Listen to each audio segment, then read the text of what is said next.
درس نظامی ٹیوٹوریلز، میں ہوں سعد رفیق اور آپ کو البلاغہ سیریز پارٹ 5 میں خوش آمدید۔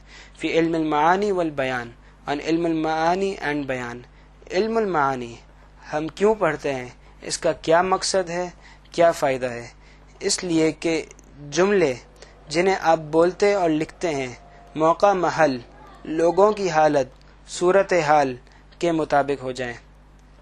نوٹ: عربی کی خصوصیت۔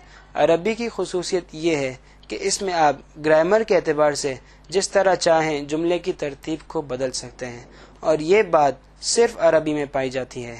مثلا اردو میں آپ کیا حال ہے تو کہہ سکتے ہیں، کیا ہے حال نہیں کہہ سکتے۔ اسی طرح انگلش میں آپ ہاؤ آر یو تو کہہ سکتے ہیں، آر یو ہاؤ نہیں کہہ سکتے، لیکن عربی میں کہہ سکتے ہیں۔ مثلا ضرب زید عمرا، اس 3 لفظ والے جملے کو آپ عربی گرامر، صرف نحو کے اعتبار سے 6 طرح سے پڑھ سکتے ہیں۔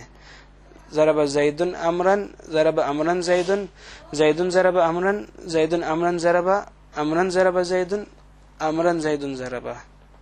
اب علم المعانی بتائے گا کہ کس موقع پر کون سا جملہ استعمال کرنا مناسب ہے، کون سا انداز بہترین ہے۔